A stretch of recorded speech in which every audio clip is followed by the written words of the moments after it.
Oh, Mr. Harrison, thank you. Right, over to you then, Councillor Ball.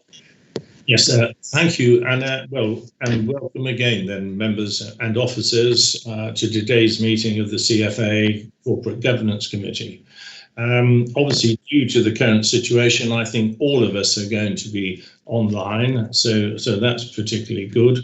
And as is perhaps now our standard practice, can I please ask that all officers and members mute their microphone until they wish or are invited to speak, and to use their video camera for the duration of the meeting. Don't do it just yet, because in a few minutes or just a few moments we'll just do a quick roll call for members of the public. But again, if anyone, members or officers, wish to speak, if you can please ensure that you use the raised hand function. I think we're all used to that now, and not the chat facility.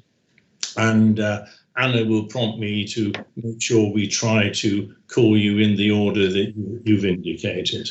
And hopefully not, but if at any point the webcast fails, we'll have a short adjournment. And so please stay online whilst we sort the problem out. But as I said, hopefully not. And again, and please ensure that any background items, your mobiles, are also switched to silent. So can I start? And we'll just do this roll call to make sure that we're hearing everyone loud and clear. Would you like me to go through the names, Anna? Shall I say Councillor Barton? Yes, Councillor Barton's here. I'm Councillor Susan Barton from Leicester City Council. Thank you. Councillor Bentley? Yeah, I think we're missing Councillor Bentley. I'll record his apologies. Oh, yes, of course. I'm sorry, we'll record that. Well, of course, myself, I'm the Rutland's representative on the CFA, and obviously for this committee as well. Mr. Coxon? Yes, I'm here, present, Chairman. Okay, Councillor Fonseca? Yeah. And Mr. Harrison? Good afternoon, Chairman. Dan Harrison, County Councillor for Ibstock and Appleby Ward. Thank you very much. Mr. Corfman? Here, Chairman, Councillor for Oadby Ward, Lib Dem Rep. Indeed, and Mrs. Betty Newton? Yes, Councillor Newton's here. Thank you. Thank you. And Councillor Thalikar? Hi, Chair. Good afternoon. Councillor Talukdar here, Leicester City Council. Thank you. Thank you. And I'd particularly like to welcome Mr. Coxon to the committee this afternoon. I think it's a welcome return. I seem to remember you being on the committee some little while ago.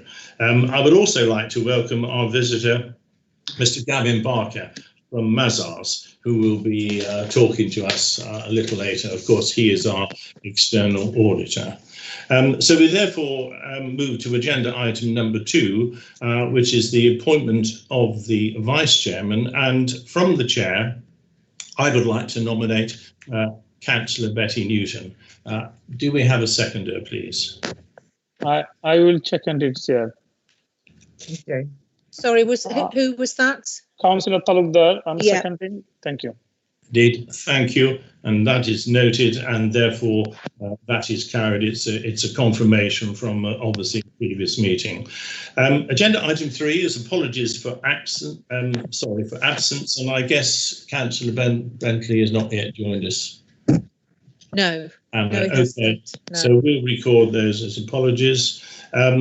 Agenda item 4, to receive declarations of members of any interest in respect of today's agenda, please. Yeah. No interest, that's fine for declaring. Agenda item 5, to advise of any items which the chair has decided to take as urgent. I have not been notified of any urgent items, thank you. Agenda item 6 is the chair's announcements. You will have all received the actual notification that went out. I think I won't go through the various names, but you will see the list of staff changes as the interim arrangements. I think some good news, of course, on the fire communications, which were particularly good. And we also note the Uppingham Community College fire, a little close to home, obviously, for my good self. But I have to say, and I've written to the Chief on behalf of the Council, and I know our Lord Lieutenant has written, it was absolutely the fire service at its best.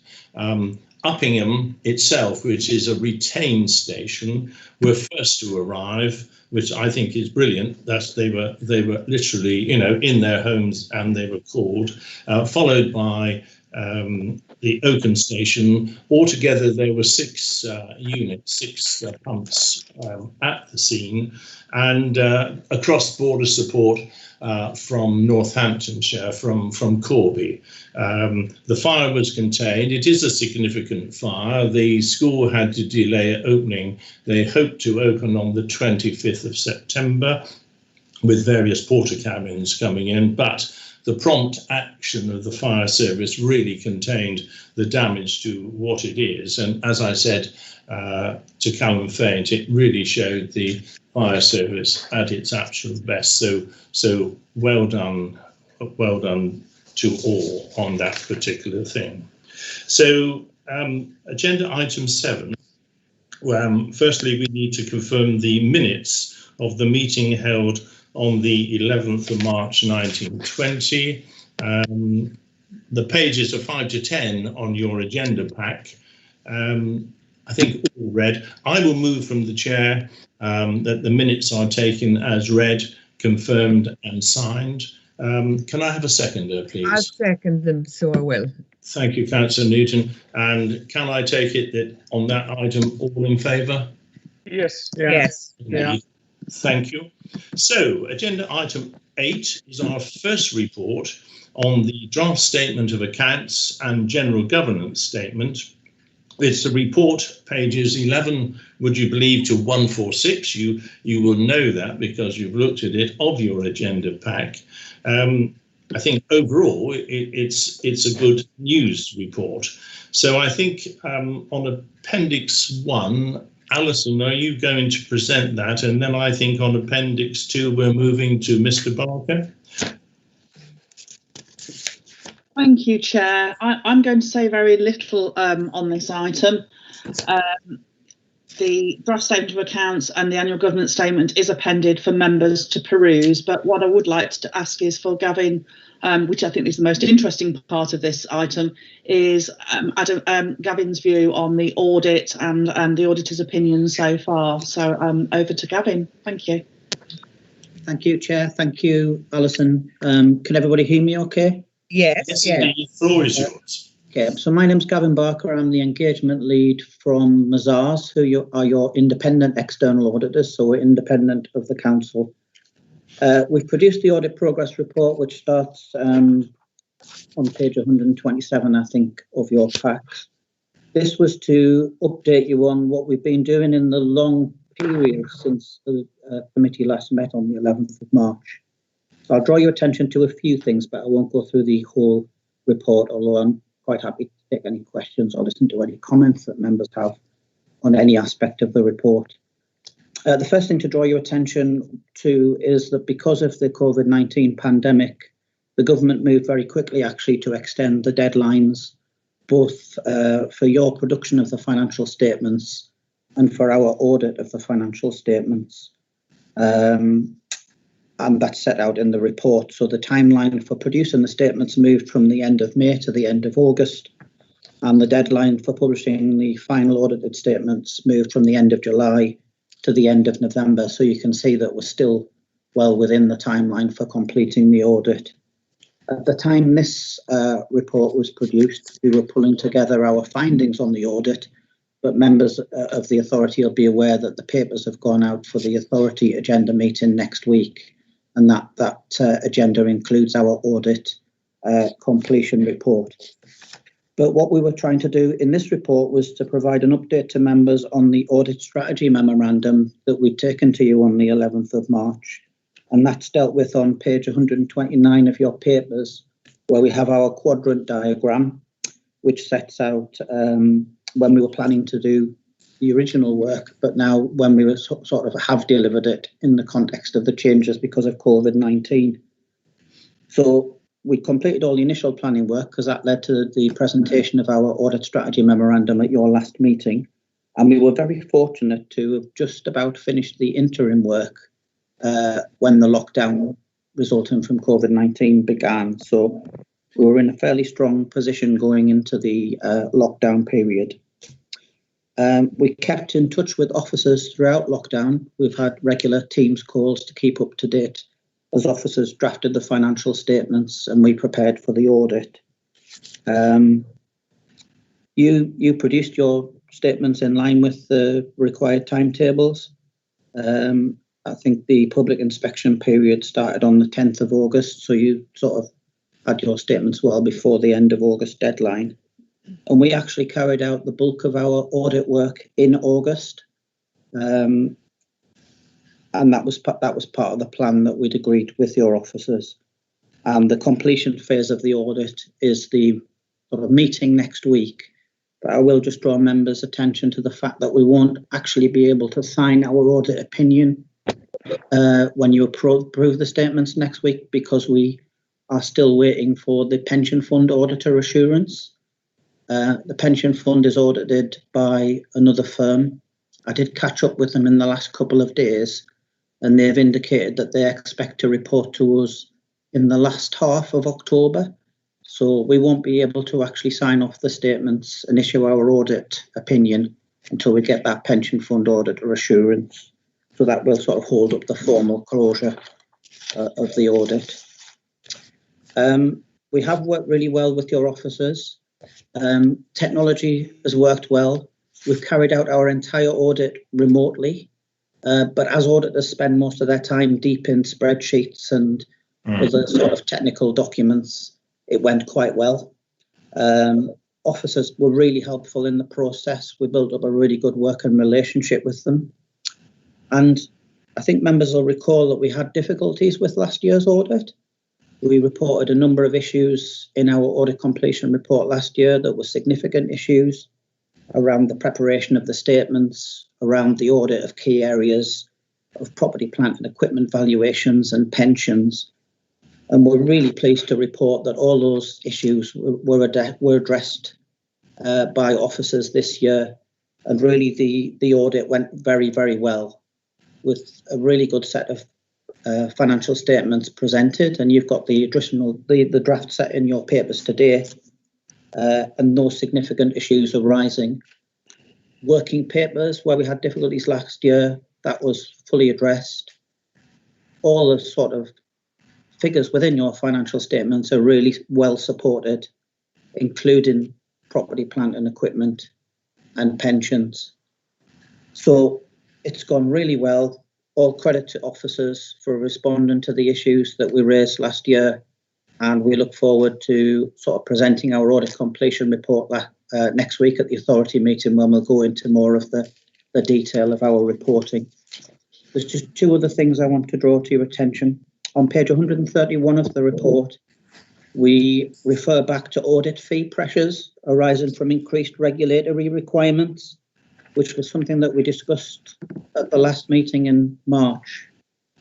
Our audit fees will increase for the 1920 audit, the one that we're just completing.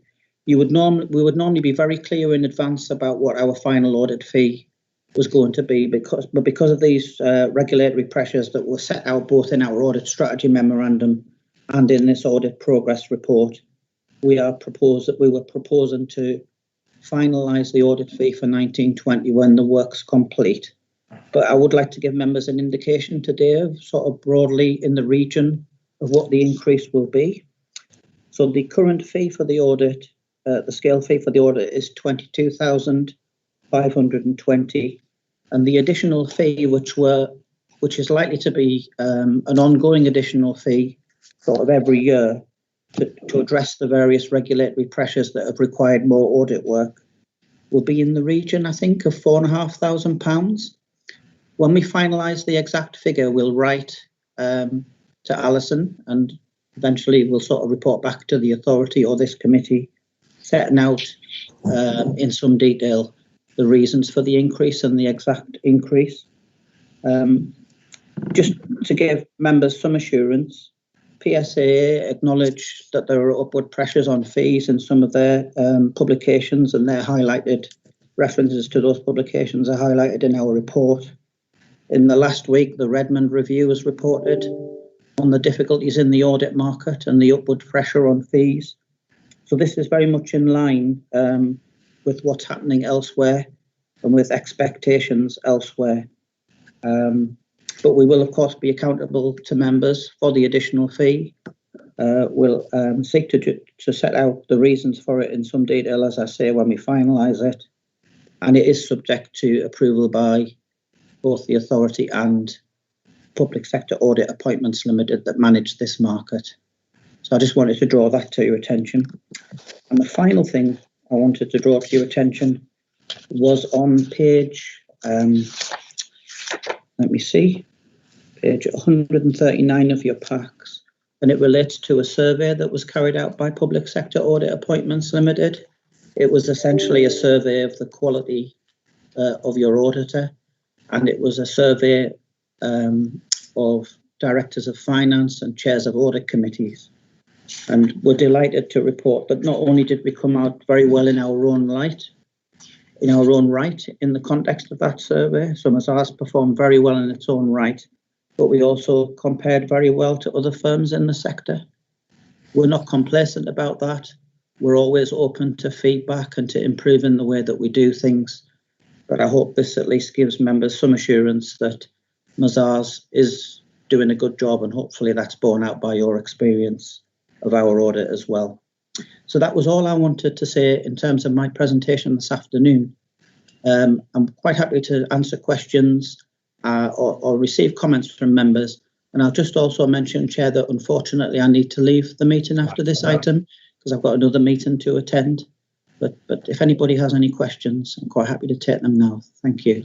Yes, well, thank you very much for Gavin for that report. Yes, you've confirmed really what I said at the outset. In my opinion was that this report is a good news story, certainly much better than good news, I think, compared with last year. And I think you've confirmed that it's only a formality in the signing off because of the pension delay to the end of October. Yes, but obviously you are putting forward or giving us forward notice of a 20% increase almost in the fees. But as you said, you're going to be dealing with Alison on that, and of course it will come forward at future meetings. Members, do you have any questions, please? Councillor Falakdar has his hand up. Councillor, yes, please.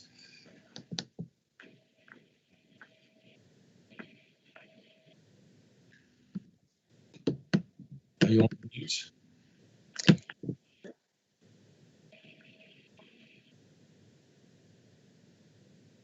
Can you hear, Councillor?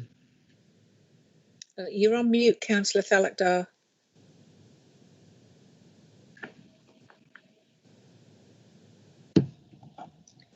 You need to left of the screen. Shall we? Are there any questions whilst you're just sorting that? Is anyone else? We've got Mr. Harrison as well. Right. Come in then, Mr. Harrison. While Right, thank you, Chairman. I'm not sure, Chairman. My comments are on page 75. So does that exclude our auditors, Mazars, or is that part of? Because to me it looks as though it's more of our own accountancy side, but I'd seek your guidance. Well, let me put that to Alison and Gavin, who is best qualified to. I think it's right, Mr. Harrison. You've raised that particular point. Let's see, Alison or Gavin, who's going to respond to that? Chair, yeah, can I just clarify? Sorry, which page Councillor Harrison's looking at? Sorry, it's page 75. Yes. In the draft annual accounts. And a little more detail. Yes, thank you. Hi, Chair. Just your attention. Thank you. So yes, can you just hold, Mr. Thalaker? Can you just hold? We've just sure. A question to Mr. Harrison. Just don't go back onto mute. Just keep it there. We'll just continue with Mr. Harrison and Alison. Sorry, Beth. Yeah, so I'm looking at page 75 of the accounts, which is the higher paid employees page. Is that what page, Councillor? Yes, that's correct. Yeah.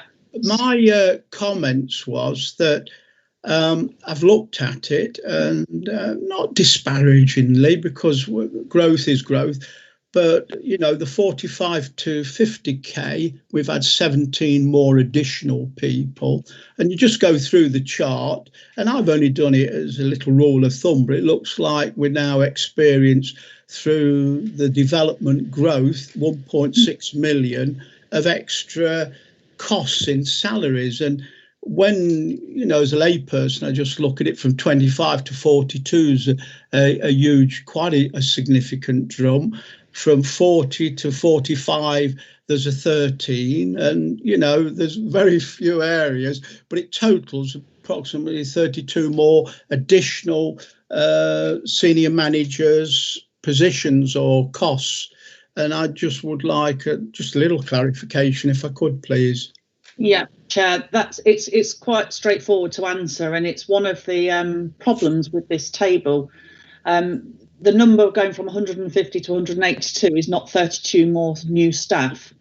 What this tends to be is people moving from one bracket to the next bracket because of the annual inflation pay awards.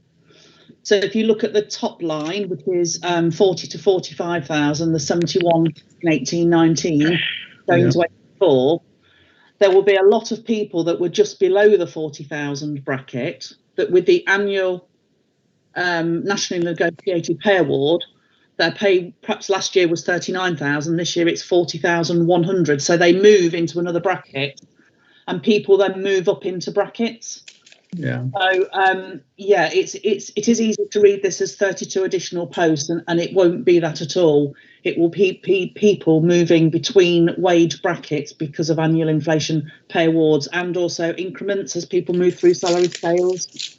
So I'm grateful for that, Alison. Yes, thank you.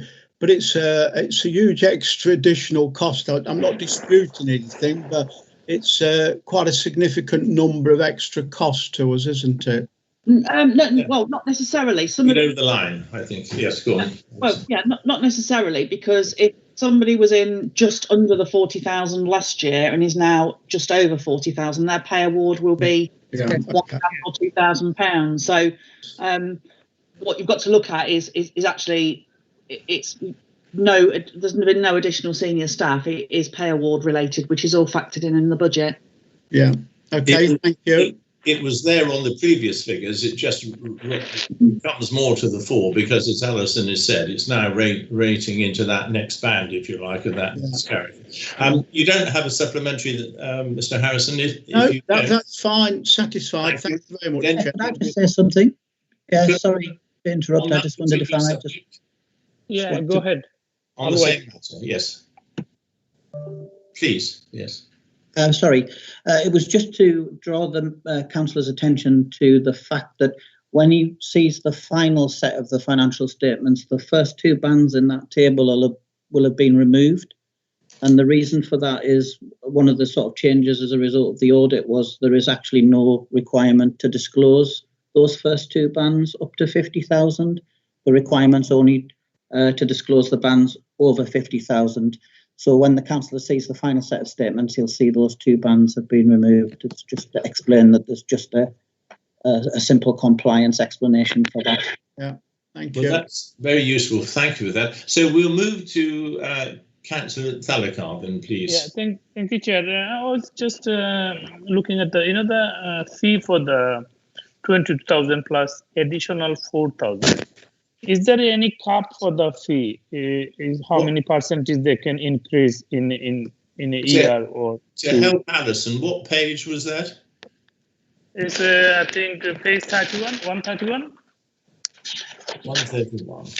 It's about the fee. 22,000 for this year plus additional 4,500. I'm just asking the question. If the fee is increased, is there any cap that how many percentage you can increase up to? Thank you. I think that's probably more a question for me. Yes, fine. Yeah. Thank you. No, the regime that sort of controls the fees is the public sector audit appointments regime, which you signed up to, and there's a contractual basis for that arrangement. What has happened is the PSA sets a scale fee, and it set the scale fee, the base scale fee, a number of years ago. And since then, a number of regulatory pressures have arisen and sort of impacted on auditors, that is requiring the auditors to do more work than was previously required, and which is what we set out in the report. Essentially, there is sort of no limit on the fee, except there's a reasonableness limit. So we have to explain why it's increasing to you. And ideally, we would get your agreement to that. And we also need to explain to PSA Limited, which manages these contracts, that we're being reasonable as well. So there's a sort of two-stage approval process. My understanding is that ultimately PSA has the final decision, but we would certainly seek your agreement to it. And that's why we would set out in some detail in a letter to you the reasons, and provide an explanation to you, and then you can come to a view as to whether that's a reasonable explanation or not, and then we can discuss that.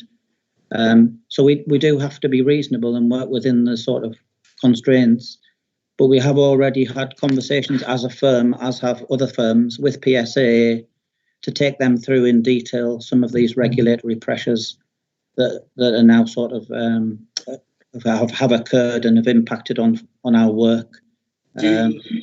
Are you happy with that? Yeah, thank you. Yes. Thank you, Chair. Thank you. Thank you, Gavin. Thank you. I have Mr. Catherine. Yeah, Chair, it's just a request for somebody who's struggling looking at these online, because we don't get paper anymore. When members are talking about an item, can they be clear as to what page? Yes. Because there are two 75s here, and I spent in the first, I don't know, part of this discussion looking at the wrong 75 and wondered what we were talking about. I found it in the end. So whatever report it is, can we be clear on that, Chair?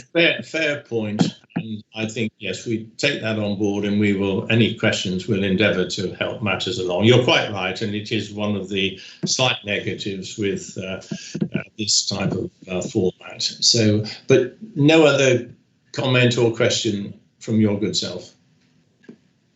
You're happy. Okay. I think we have one other indicator, Anna, but I cannot see it on my screen. Am I right or wrong? No, I think that's everybody. Okay. No, I think that's sort of everybody. Right. Did you want any summing up on this at all, Alison? We have covered Appendix 1 and Appendix 2. No, I'm happy with the discussion, Chair. I think just one comment on audit fees. It will be something that we will discuss, I think, at this committee at some point in the future. There is a whole issue around audit fees and actually auditors' work. Gavin quite rightly points out that firms tendered at a point, being clear on what the requirements of audit are. I think some national news stories has perhaps highlighted the need for good quality external audit. And it is important that we don't just say that money is the most important thing. I think actually on a fee, the regulatory framework will change. I can't say that necessarily Gavin nor I would agree on some of the things that we're required to do, aligning the public sector more with the private sector.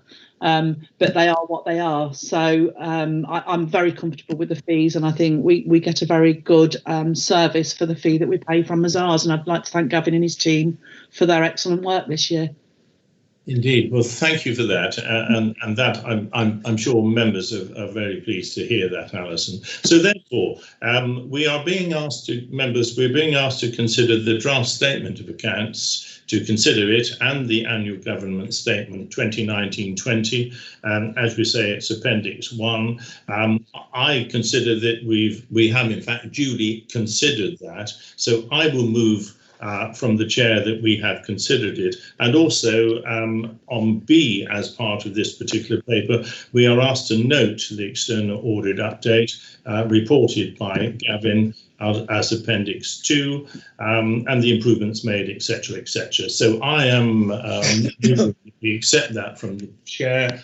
I'm just looking for a seconder. I'll second it. Thank you, Councillor Newton, and therefore I think we're all in favour of that from the questions asked. So that concludes that. So as you've indicated, Gavin, thank you very much for your attendance. Thank you very much for your presentation this afternoon. And I guess this is just the first of several meetings. So we'll let you go on to the next meeting. But thank you for your attention. Thank you, Chair, and thanks to Alison for those comments. They're really appreciated.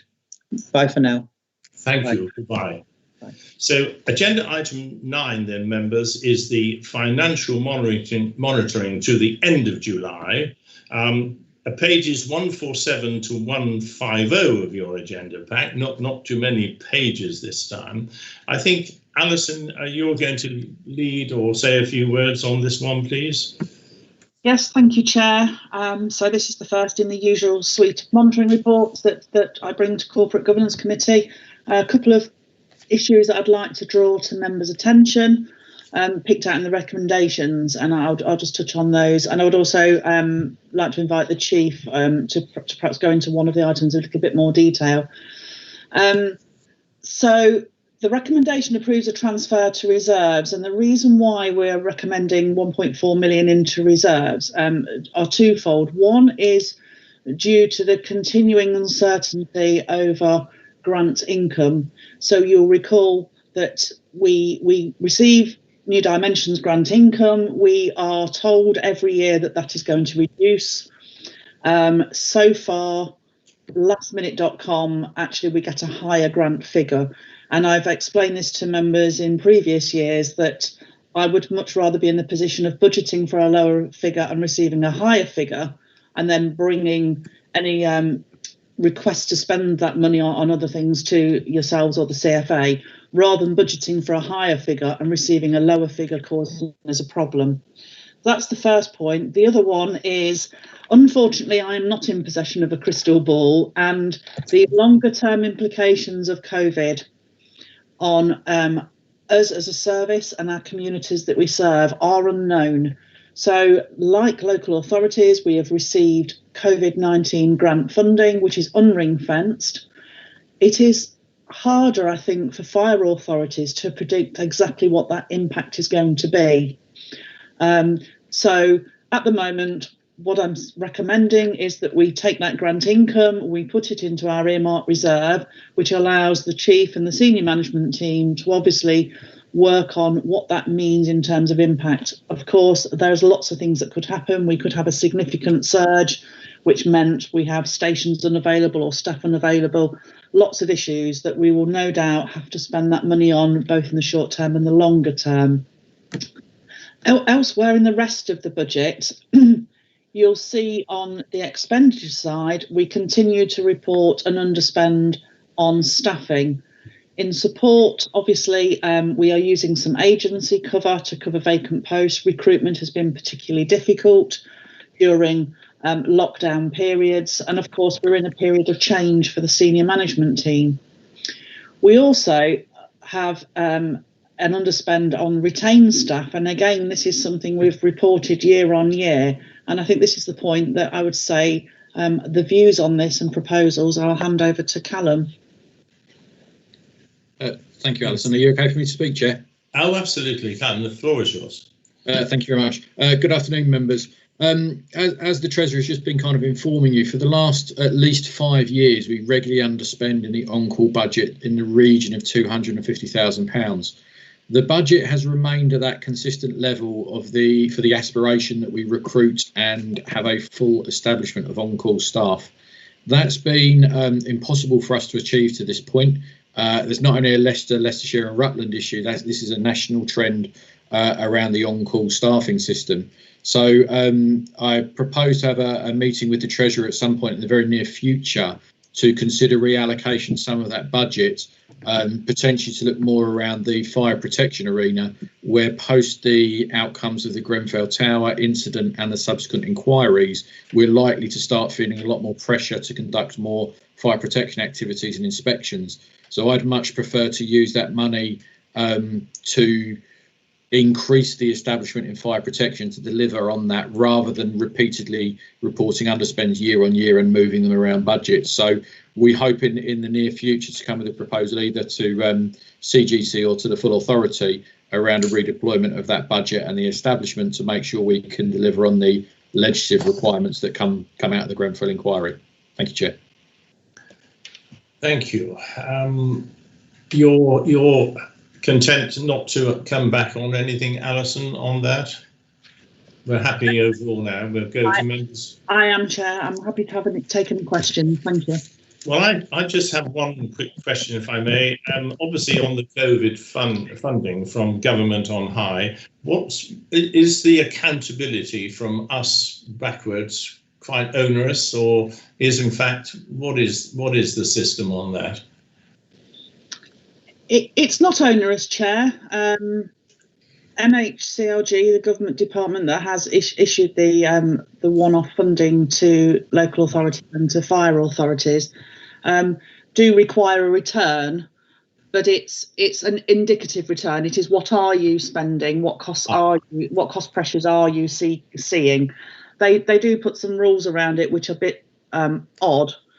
Because certainly early days they were saying, well, what happens up until the 1st of July, for example, as if it all went away at the 1st of July. Very difficult. I understand it's very difficult of government to think about what questions they need to ask. So it is an unring-fenced grant, as in at the moment there is no suggestion that if we haven't spent money by a certain point in time, it will be taken back. What I would say is I've got no doubt we will be expected to demonstrate either expenditure or plans. So I think I don't propose we put it to one side and forget about it. What I'm proposing is we put it to one side and manage it and make proposals very carefully. No, that was really the question of thinking, if we don't spend it, and how do we account for it? Do they want it back? But I'm sure that's really not going to happen. Thank you for that. So members, are there any questions on this particular paper, please? No, I can't see, unless Anna, you can help me here. I can't see any other questions. No. Oh, so therefore, then, members, we are being asked to note the revenue budget and the capital programme position as at the end of July 2020. And therefore, on B again, we're being asked to approve the transfer of 1,434,000 of unbudgeted income to an earmark reserve to assist with meeting future costs, etc., as we have heard. So again, for expediency, I am happy to move that as a proposal from the chair. Can I have a second? Second, Chairman. Thank you, Councillor Harrison. And can I take that all in favour? Yes. A few questions. Thank you very much. So that's perfect. So therefore, we move on to agenda item 10, where we have the head of internal audit service for the annual report 2019-20. And Alison, shall we go straight to Neil Jones on that? Yes, please, Chair. I mean, looking at it, there are pluses, and I think there are quite a few pluses, and perhaps a few minuses, but we'll hear about those. But I don't rate those as being particularly high risk. And I think overall, there is good progress indicators within this report. But Mr. Jones, you will no doubt tell us about that. Neil Jones, the floor is yours. Thank you. Thank you, Chair. I think you summed that up quite nicely for me, actually. Firstly, before I start, if I can just explain to members, I'm having to work with limited technology today. So if I can read out my screen script relating to the report, and then I'll then open up the report, and if there's any questions on that, I can go take them. The reference to page numbers in my report is purely to the page numbers on your pack. So this agenda item is the Head of Internal Audit Service Annual Report for 2019-20, and it's a requirement under Public Sector Internal Audit Standards for me to produce an annual report timed to inform the annual governance statement. So the annual report concludes the internal audit cycle for 2019-20. It's to be found actually in the appendix starting on page 155 of your pack. And a key part of this annual report is what's known as the opinion on the overall adequacy and effectiveness of the authority's control environment. That is the Fire Authority's frameworks and processes for governance, risk management and internal control. And at the top of page 157 in paragraph 6, I've summarised the opinion in bold font. I can confirm that that opinion is also summarised in the annual governance statement, which was referred to in the first report debated today. The detail behind how I compile the opinion is contained in Appendix 1, which starts on page 161. In that, I explain that the opinion is known as macro assurance, or a wider level of assurance over a defined period of time. That is the financial year 2019-20. And the opinion is based on three components, really. It's primarily an objective assessment based on the results of the individual audits that we've undertaken and the actions taken by management thereafter. And as you know, individual audit engagements provide targeted micro assurance. Each audit is assigned a rating because it's possible to gather and test evidence for that specific audit topic.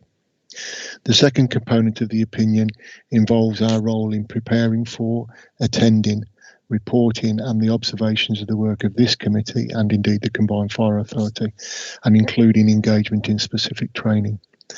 Finally, there's an allowance for professional judgment based on our knowledge, experience and evaluation of other related control environment activities. And this provides a holistic oversight into the Combined Fire Authority's control environment.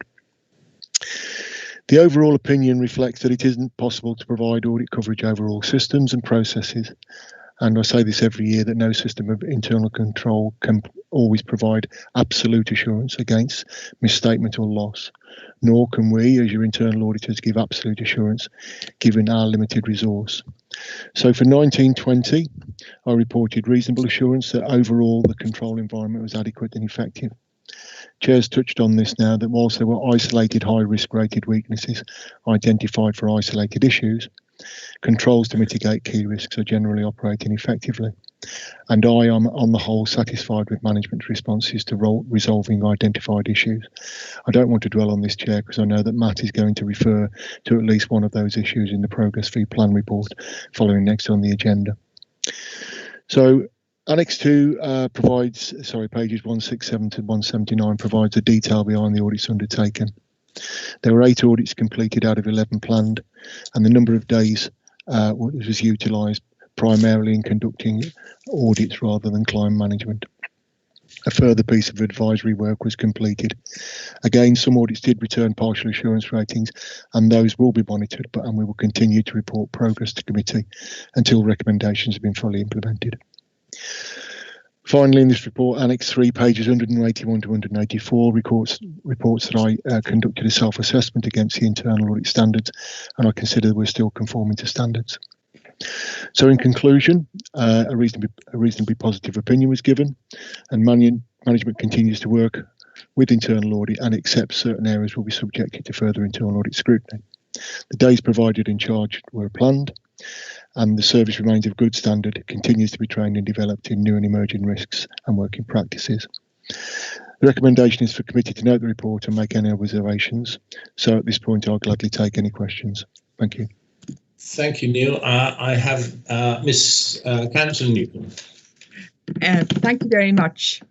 I just wanted to say that you've already covered it towards the end of your briefing, Neil, about better assurances. So you're going to say you're going to get full assurances at some point in the future. So the concerns that I have, you've actually covered. Thank you. Yes, Mrs. Newton. Matt and the team will follow through with the officers where recommendations, high importance recommendations, have been listed. And as I say, Matt is going to discuss one of those in some detail. So that's a process that we follow, and it's a process that works well. Thank you so much for that.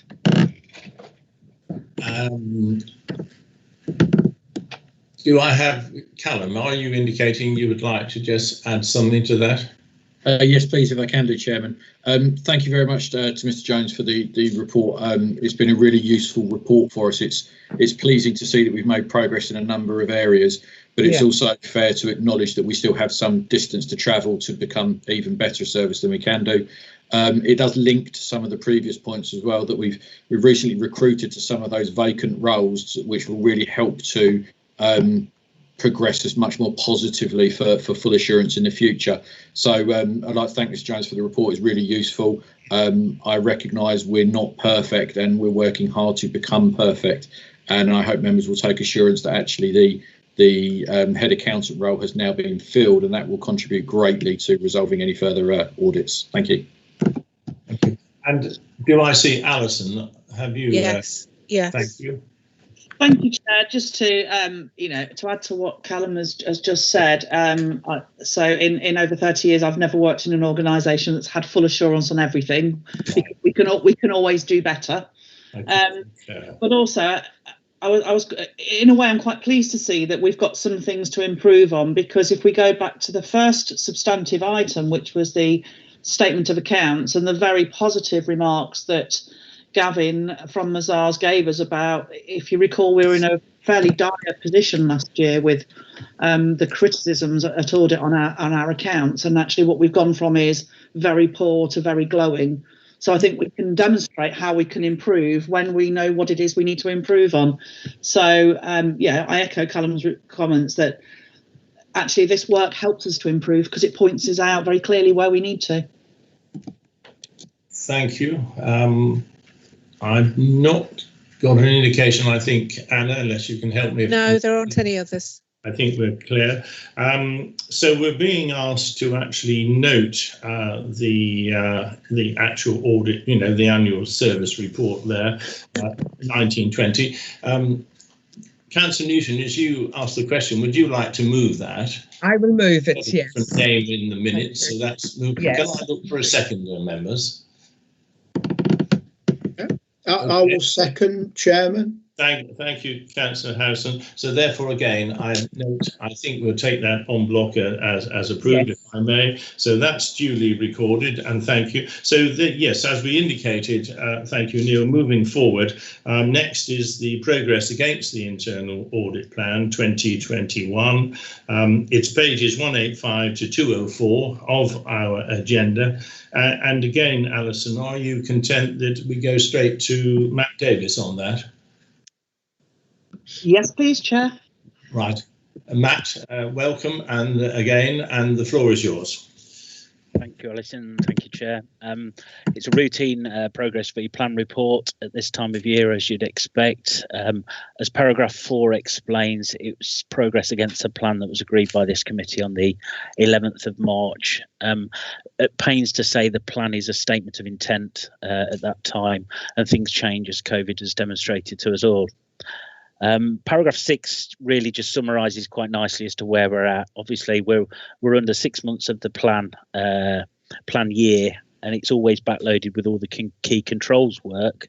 Bearing in mind that, though, we've got 11 pieces of work in the plan in total.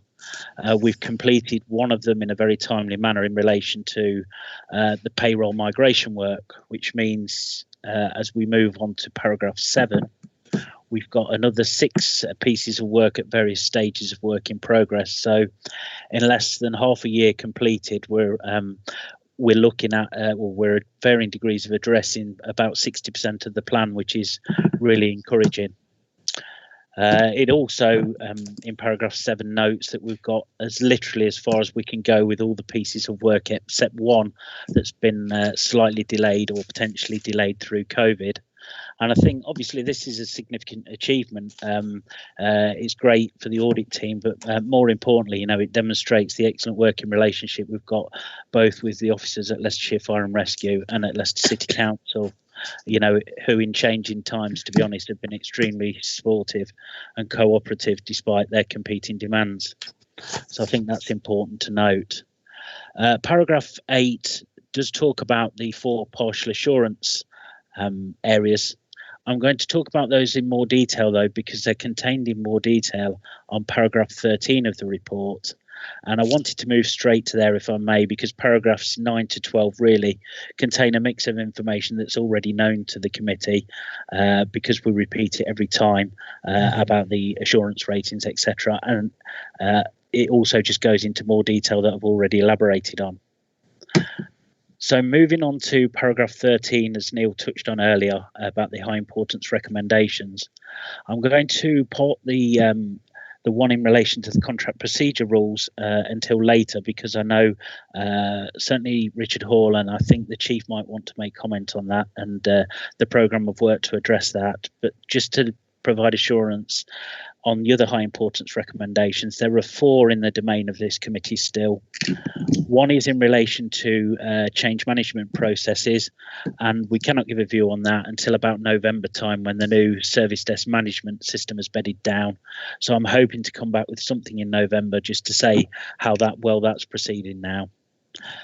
2 others in relation to high importance recommendations in key financials work and in payroll work. It's more efficient for us to look at that as part of 2021 work, which we intend to start in November, and it will allow a wider sample size to enable that to be done. So I will go back to the contract procedure rules, and then I will hand over to either Richard or the Chief, or both, just to talk about it. But then after that, I did want to come back just to provide a little bit of assurance to the committee about our work during COVID and how we're approaching it, because I thought that was quite relevant. Although it's not specifically on the paper, I thought we should really mention it. The recommendation, the high importance work in relation to the contract procedure rules, we'll be doing quite a focus on this, but it's actually going to be handled by the service. I've had in-depth conversations with Richard Hall about the best way to address this and why over the last couple of weeks, and it's really going to be addressed as part of a project at the service. So I wanted to hand over to Richard and or Callum to talk about that, and then just to come back at the end, if I may. So which gentleman is picking up the ball? Richard, it's your good self. Thank you, Chair. Yes, in essence, firstly, we agree wholeheartedly with all the recommendations, and just like to say and echo Callum's point, really, that it's really helpful to have the friends coming in and scrutinising some of our areas, because it's been very useful to enable us to see where we need to focus our attention. And what we're endeavouring to do is, we don't think this is a sticking plaster occasion. We recognise what's been found, and we actually think we need to do a bit of heavy lifting here. So that's why it's going to probably take us till the end of this financial year to get all of the contract procurement rules stuff sorted out and get our house in order. So I just wanted to say thank you to Internal Audit and assure the CFA that this isn't going to be Jubilee clips and hose pipe. We're going to get some proper copper pipes and soldered fixings in place by the end of the financial year. That sounds rather good and very, very positive. Well done. Do you wish to add anything to that, Callum, or are we? No, I'm fine, thank you, Chairman. Richard's explained where we are and is dealing with it, so I'm happy, thank you. Indeed. So, Matt, are we at a stage now then for questions, if there are any? Yes, we are, but would you like me just to finish off, just to I was indicating. Yes, assure the committee about the work we're doing. Just to let you know, we are regularly receiving updates from our professional bodies, namely the Institute of Internal Auditors and obviously SIPFA as well, about the standards required during COVID and how we will address them. We've got regular meetings that we're attending, and someone was actually on a course yesterday in relation to receiving electronic information. We will be putting caveats on occasions as to how we've collected evidence if we purely collected electronically.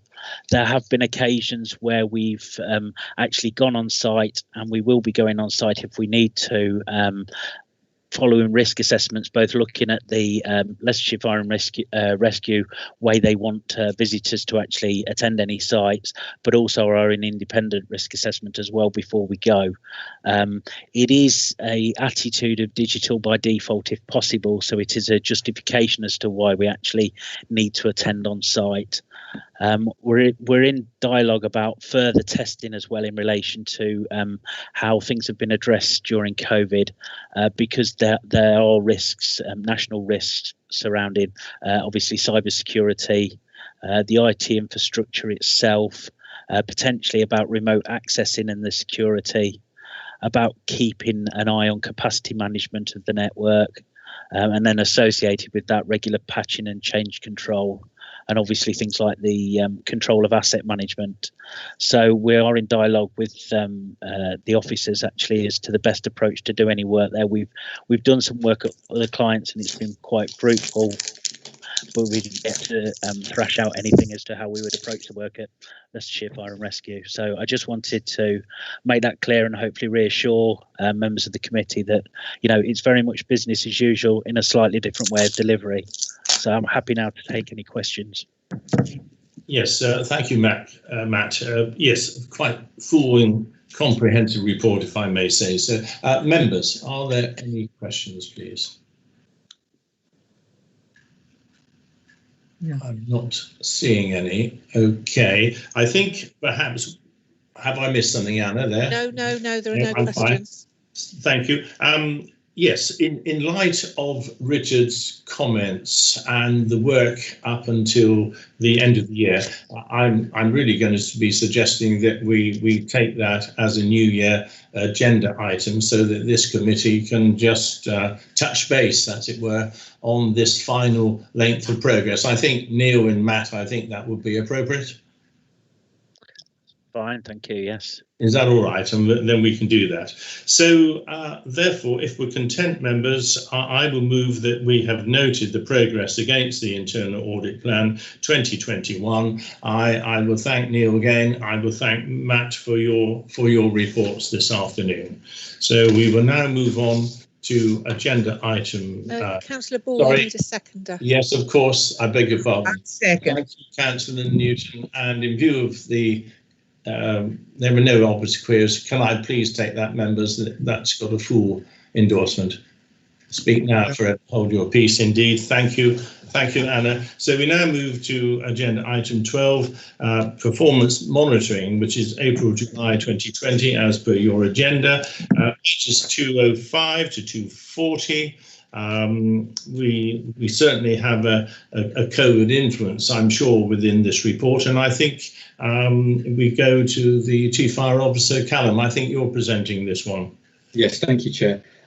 Yeah, I can't stress that enough. This performance report is really quite interesting and has been heavily influenced by COVID.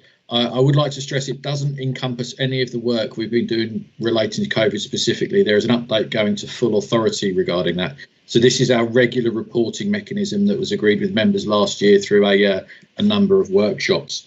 I think the important or the real area for focus would be page 209 and 211 of the bundles, which is the table of events. And I'm sure members would see it's a really intriguing set of results, heavily skewed by COVID. So the number of operational incidents across the board is significantly down. Our attendance time is significantly down. Interestingly, our sickness rates across the service are also significantly down, which is a good achievement whilst we were in a global pandemic.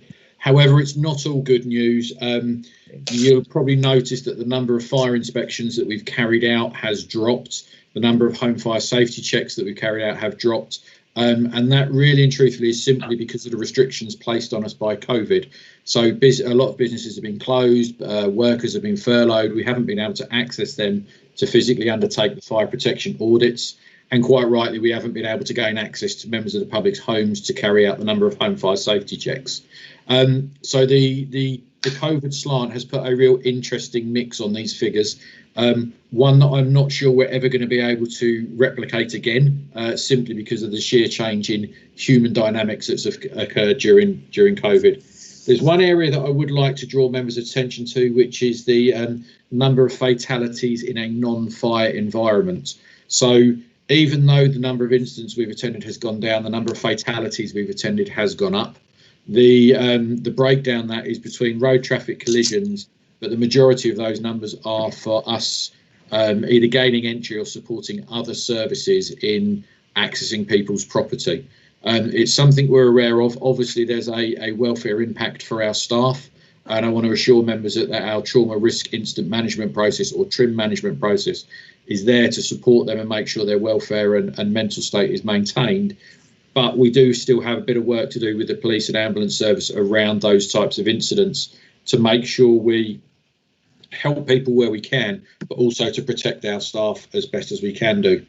The trends we're seeing throughout COVID are actually a national trend, so it's not just Leicestershire on our own. Everyone has seen the number of calls dropped. Sickness rates have, interestingly, followed exactly the same path. I don't propose to go through the report in too much more detail. Pages 209, 11 are the really important things, and I'll happily take any questions, Chair, that may arise. Thank you. Members, as you say, it's fairly detailed on those 2 pages, but members, do we have any questions, please? No? Okay, well, obviously, this is very much, unfortunately, an ongoing huge problem for this country, and indeed, as we know, with the actual numbers increasing, it is a problem for us all. So we will actually take that at future meetings, I have no doubt. So therefore, from the chair, I move that we note the performance of the Leicestershire Fire and Rescue Service report for the period April-July 2020. I'm looking for a seconder, please. I'll second it. Thank you very much, Councillor Newton. And again, please say so, members, but I'll take that en bloc, that we're all in agreement. Okay, thank you. That's duly noted and passed for the minutes. Thank you. So agenda item then is, the next one is, agenda item is 13. It's Her Majesty's Inspectorate of Constabulary Fire and Rescue Services Improvement Plan. Again, in your pack, pages 241 to 276. And I think, Chief, you're leading on this one again. Yes, thank you, Chairman. Thank you. Irrespective of COVID, there remains a significant amount of activity across the service, not only against the HMI CRFS action plan, but also, as we'll continue to hear later today, on the service development plan. So it's generally just an update for you regarding the inspection. There's been quite a lot of work going on, and that's highlighted in paragraphs 9 and 10, which are page 243 and 44 of your bundle, respectively. And we continue to focus our efforts to look to improve on the recommendations made by the inspectorate, but also to demonstrate other areas where we are performing really quite well, and we'd look to draw out the inspector's attention to that. The date of the next inspection hasn't been set as yet, and we're likely to not find out that date until early new year, so early into 2021. And the kind of reverberations coming out from the inspectorate is that the full inspections may well be delayed simply because of the impact of COVID, and they respect the fact that we are dealing with the pandemic on a day-to-day basis as well as them. However, they have said they will come into service in October, virtually enter the service in October, to do a COVID-specific inspection. That's a light touch inspection. It will only be 7 interviews, of which 6 of them are officers of the service, and 1 of them will be with the chairman of the authority, and those are all booked in. I actually see this as quite an opportunity for us. We've got a really good story to tell through COVID of where we've responded, where we've helped our community, and how we've acted throughout. So I'm actually quite welcoming of the opportunity of them coming in October. I'm also pleased to say we welcome 2 new members of staff in October, Georgina Coop and Carl Bowden, both coming to join us in early October. Georgina is an exceptional individual who's coming into the head of pod role, which will really help us focus and drive forward on the people elements of the HMIC inspection plan. It's an element we've been missing probably for the last 6 to 8 months, maybe a smidge longer. But actually, I think we're now gearing up really well, and we should start to see some rapid progress against the inspection plan, particularly in the people section. I don't propose to talk too much longer, Chair, to be honest. It's quite a comprehensive report, and if members would like to ask any questions, please feel free to do so. Thank you. Well, let's hand that over straight away. Members, do you have any particular or specific questions on this report? I've got Mr. Harrison. Mr. Harrison, please, the floor is yours. Thank you, Chairman. Callum, in the past, we were sort of suggested that our reports and our evidence wasn't so good. At one of the conferences I attended, it could be well over a year ago, I did speak to Sir Tom and said, what advice could you give me? He smiled and said, reports and evidence, councillor. And that stuck with me, obviously. And to the sort of detail that if we're doing our training in the yard, at what time, who was the senior officer, how many officers were there, and what was the content of the training. And because their background was with the police, and everything's in evidence. It's just the world we live in. We can't do anything about that, really. But they're key areas that are not massively mind-boggling, but they do want to see notes all the time. And I just wondered how you got on with that so far.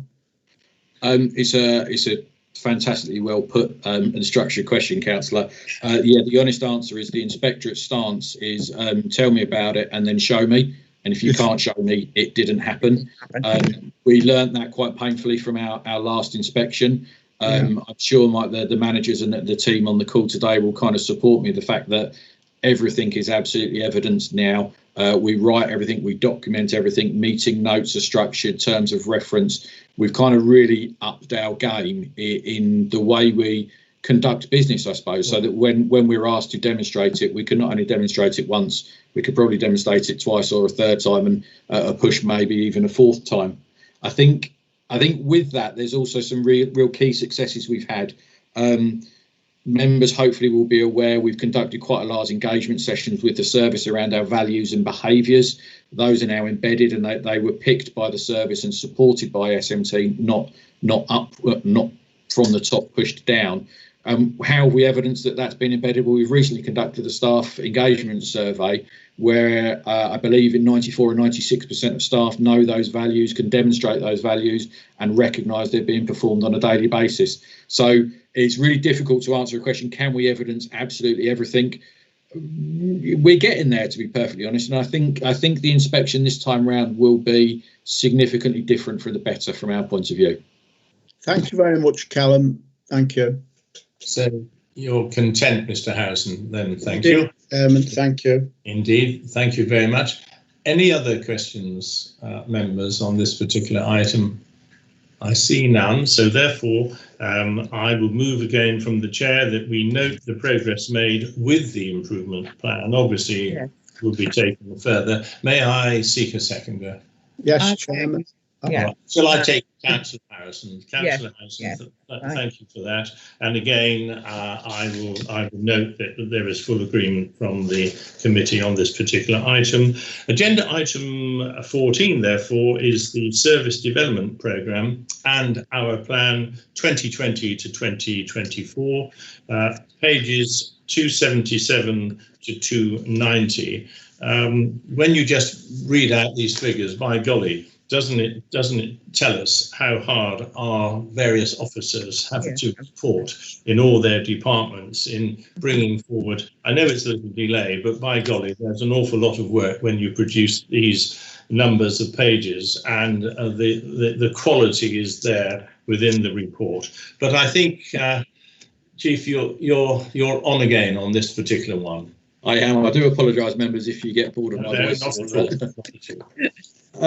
I kind of want to really reiterate again that this paper shows just the sheer amount of work that's going on behind the scenes with 18 of the projects. We've now pretty much coming to a close with 5 of them in a really positive fashion. So the authority asked officers to investigate the possibility of providing a contingency response arrangement in the case of industrial action. Assistant Chief Officer Mick Grucox worked really, really hard in the background. That contract's now been signed.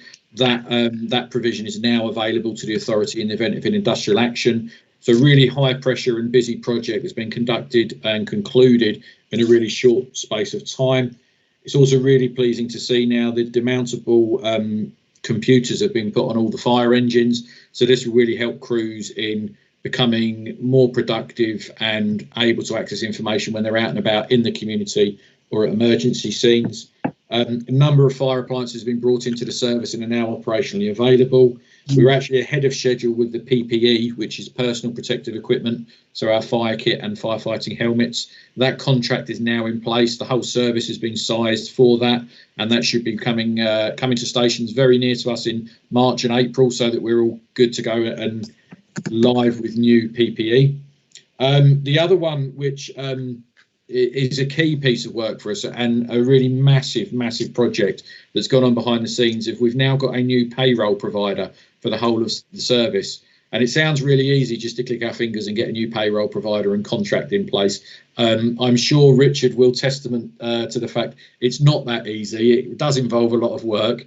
And I'd also like to thank Alison and her colleagues at City for the amount of help they gave us to make this a really smooth transition that, frankly, no one will talk about. I'm going to take that as a massive success that no one's talked about it, and we've got a new payroll provider.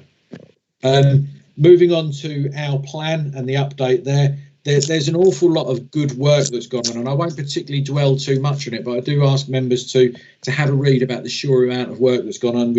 We've got a new arson strategy in place. We've got the values and behaviours in place. Competency framework for promoting and for appointing people is in place. That's been tested a few times for both grey and green book to really good feedback from trade unions, both grey and green book, and from staff members. We've got the new learning management system, which is our new training records database. That's coming to us in sort of six to 8 weeks now. We've conducted a staff survey, which we got in the region of 50% response from the organisation. Whilst, of course, we would have loved more, a 50% response rate is quite a healthy response for the organisation. And that's provided us some good feedback. We're still analysing the detail of that, but actually there's some really good stuff in there and some lessons for us to learn. And our social media endeavours, for those of you who are on social media, you'll see that a really small team working really hard to communicate and engage with the public. So I'm conscious I've just talked for quite a long time and covered a lot of ground there.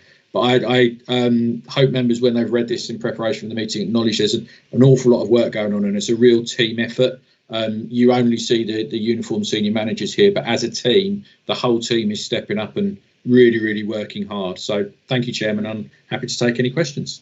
No, indeed, and thank you for that, and hence my comments at the opening of this particular item. On the payroll provider, I was suddenly a little worried. I thought you were going to say that Richard had not received his salary last month, but I'm pleased to see that was not the case. So well done. Members, any questions, please? No, thank you. Fine. I think we are all clear. As you say, it is a really good report, and I think from this panel, and I'm sure other members would join me in saying this, please pass our particular grateful thanks on for all the work that is being done on this.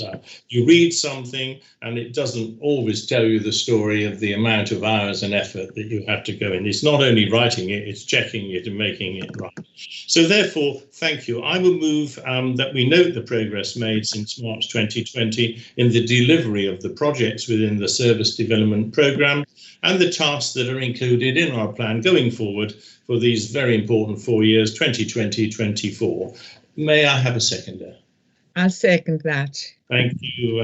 It's any other members can second this. It doesn't have to be the fancy Newton show, but we're very happy for expediency to go with that. So that's Chairman, they need to hurry up. I'm not pushing the microphone to do it. Okay, duly noted. Sorry, excuse my touch of humour there. So therefore we will move on. Agenda item 15 is the organisational risk register, pages 291 to 312 of your agenda pack. I think, again, Chief, you're on. Yeah, I am, but hopefully it's the last one for today. And in fact, no, sorry, I've got one more. But I'm sure members will appreciate the organisational risk register is the headline of the risks and opportunities that we see as a service. So please don't think this is the only document that we look at regarding risks. This is almost the visual representation and the headlines, and what sits behind it is an awful lot of risk assessment templates around corrective actions, work undertaken, and more details behind the matter. I draw members' attention to paragraph 11 of this report on page 292 of the bundle, which ultimately is the summary of any main changes that have occurred during the in the risk register. You'll probably note that COVID is continuing to pose a challenge to us in many ways, and this risk register will continue to change as we learn more, understand more of the dynamics change. As I said earlier, I'm quite content that the service has responded very well throughout COVID. And throughout the document, generally speaking, there's no major areas of concern that I'd like to draw the members' attention to.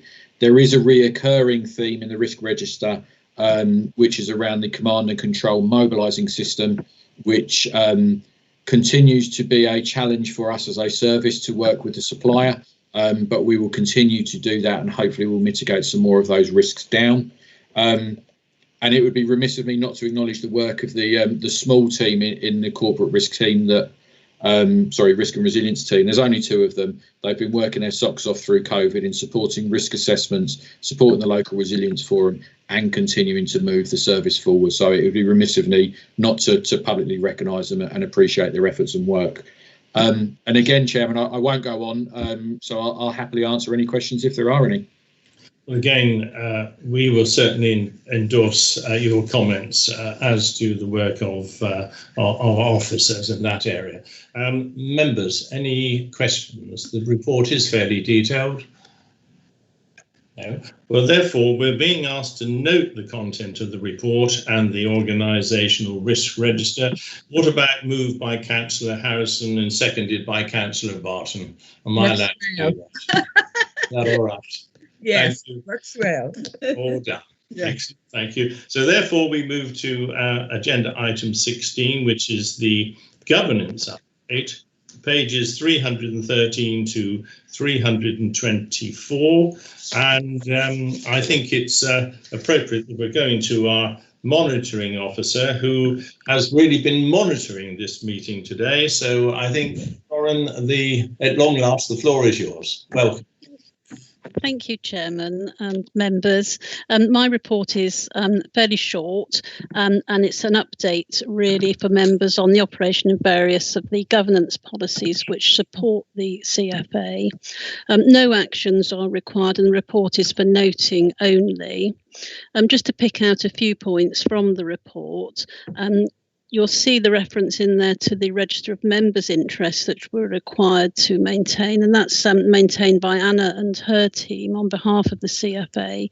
I'm pleased to confirm that this is all up to date. I'm grateful to members for making sure that the information that we need to have in place to keep the register up to date has been provided in a timely way. So that's important, and I'd like to place my thanks to you members for that.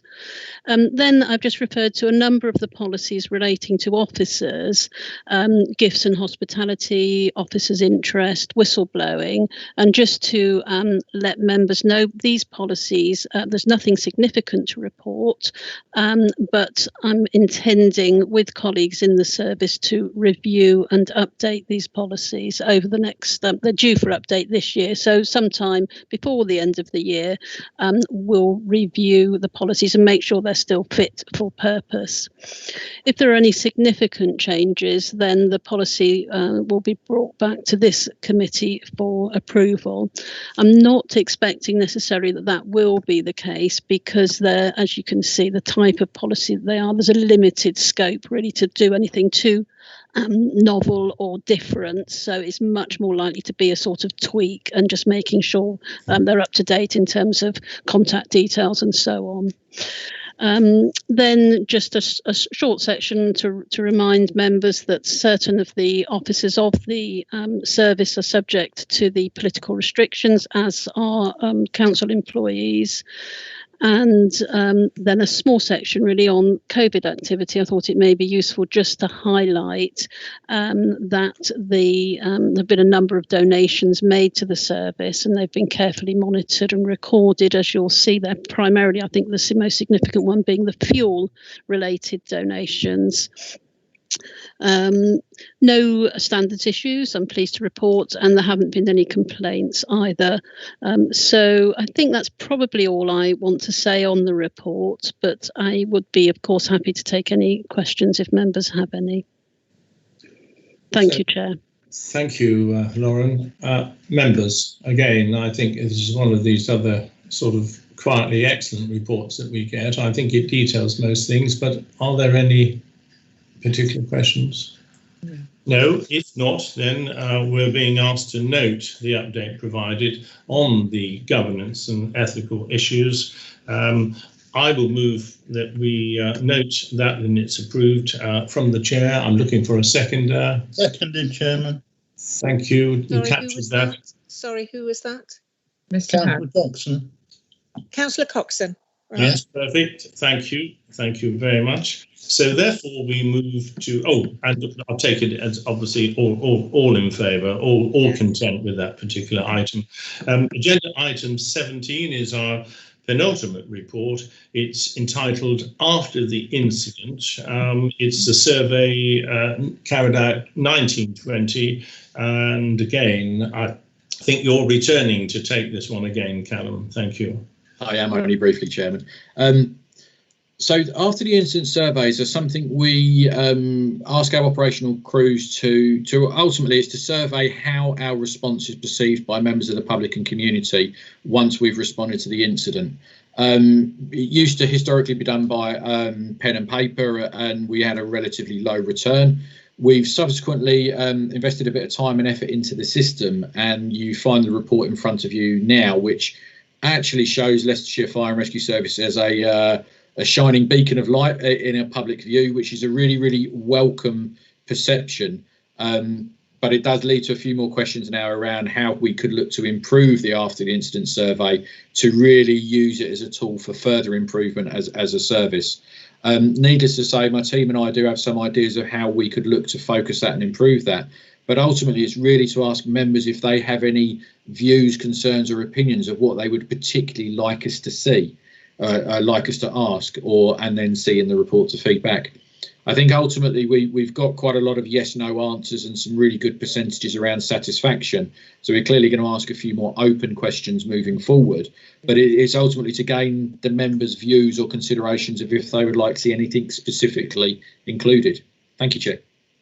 Yes, thank you, Chief. Yes, with all these things, of course, there is a certain sensitivity at which time do you present or ask for a feedback on certain things. I think, as you've outlined, Chief, you hardly do this if someone is just about to enter into an ambulance to be whisked away or something. So it is appropriate. And I think we do that very well, actually. But perhaps we can think on the questions, but I'm not sure if members have any comments. Yes, Mrs. Newton, Councillor Newton, rather.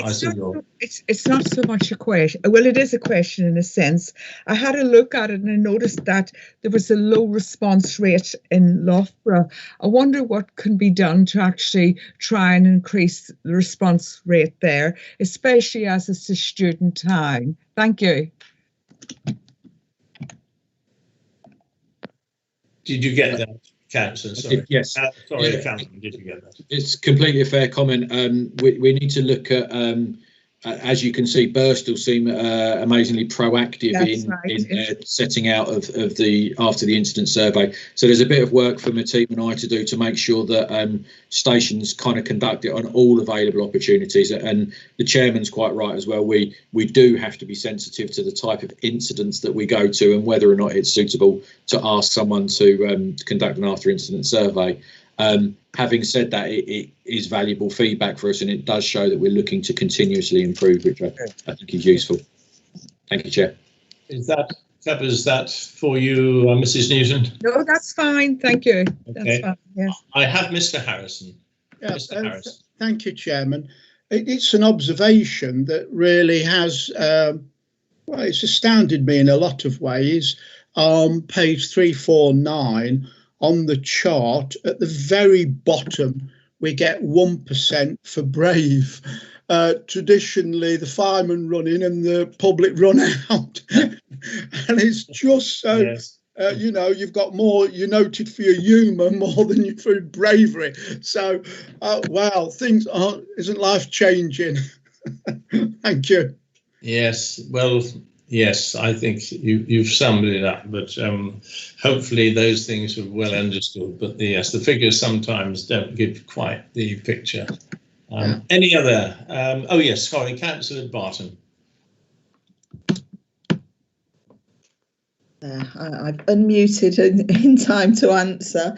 My question is relating to page 19 of the report, which is about the respondent demographics. Looking at the ethnic groups that people self-identify with, it would seem these are that the people that respond to the survey are overwhelmingly white, presumably white British. Is that because people from other groups are less reluctant to supply this data? Because I can't believe that with the population breakdown that we have in our communities, that 85% of people that engage with the service in some way are all going to be white people. So that was my question. Callum. Yes, certainly, Chair. I think you raise a very valid point, Councillor Barton. There is a degree of when we conduct the after incident survey, it does require the individuals to log on further down the line to present us with that feedback. Now, there may be an element of, in fact, there might be, well, there'll be many elements here that we need to consider around, are we giving the after incident surveys out equally and fairly based on the people we attend? Is the online submission the only way to submit it? We probably need to come up with an awful lot more variance of how people could submit and provide the feedback in a way that suits them rather than a way that suits us. So I think there's a host of questions there, some of which will be in our control and some of which won't, because we do still rely on members of the public to fill the survey in after the incident. Yeah, thanks. I also see that the number of respondents, that's a majority are female as well, whether that's because women tend to fill in forms more than men, even in houses where people who are male and female are both residents, or is it that most of our fires seem to involve women for some reason, or not fires, other incidents as well, I should say. Yeah, I wouldn't like to speculate on that one. I'm just happy that people return the survey to us to allow us to look to improve. But like I say, I think there's a piece of work to make sure that we deliver those invitations to complete the after incident survey across the board, irrespective of gender, age, ethnicity, any other descripting factor, just to make sure that we get the feedback so we can look to improve to be as best as we can be, irrespective of gender, ethnicity, age, etc., etc. Thank you. Are you content, Councillor Barton, with that? Okay. Are there any other comments?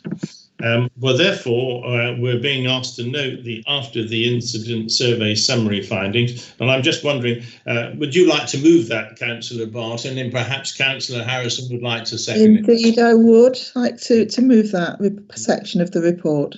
Thank you. I'd like to second. Thank you, Mr. Chairman. Okay, thank you. And that will be duly noted by Anna. Thank you very much. And again, I take it that we are all content with this, and we're obviously going to be looking to make some improvements as to the questions perhaps going forward to see if we can get an improved response, etc. Although I think we're doing very well, as the report says. So therefore, the final agenda item, 18, concerns the appointment of independent persons. It's covered by pages 351 to 356.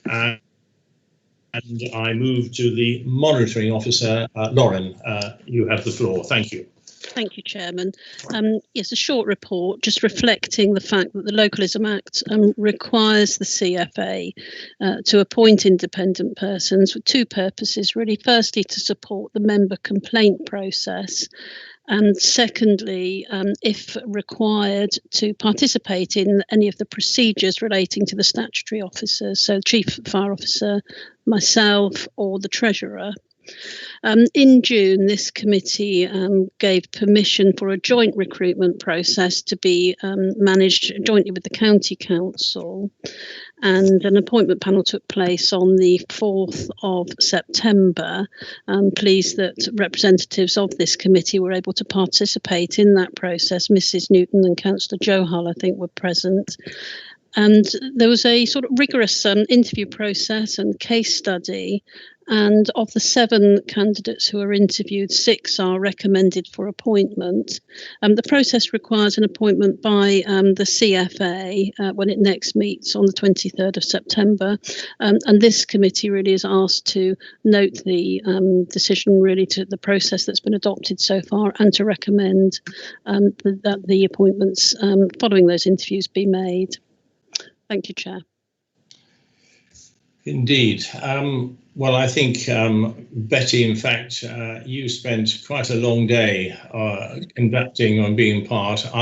I was down to also take part in that, but at the last moment I had to take my wife for a hospital appointment, which the notice wasn't very quick. But Betty, would you like to add anything to the day's work and deliberations? It was quite a long day, but what I would like to say was the fact that I was very impressed with the calibre of the candidates, the people who put themselves forward. So we've got a good pool to choose from whenever we need an independent person. And it was a hard day, a long day, but well worthwhile. Thank you. Okay, so really the report says it all, because what we are being asked, members, is we're being asked to note the decision taken by the committee and the chairman on the 12th of June 2020 to approve the joint recruitment process with Leicestershire County Council.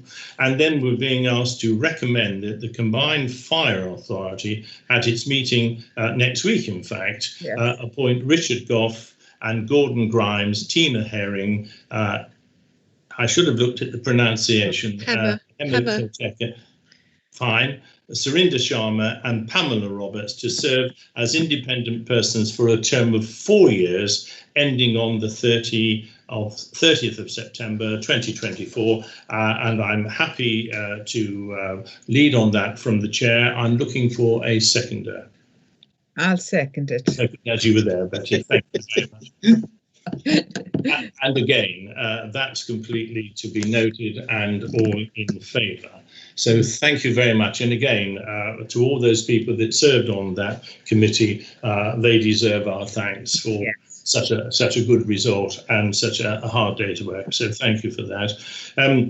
Number 19 is urgent items. I'm not aware of any urgent items, but I would say, members, it's very much amiss of me, and I would give you my apologies. I skipped over my notes at the beginning of this meeting because I wanted to congratulate Callum most warmly on his appointment as our acting chief fire officer. So I give you my belated thanks and apologies for that.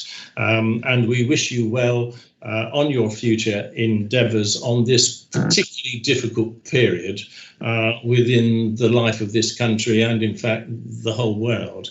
And I'm particularly also pleased to note that Richard Hall, you're going to be continuing on special projects, and I think we're going to value your great experience in the going forward to the year end, etc. So thank you to you both.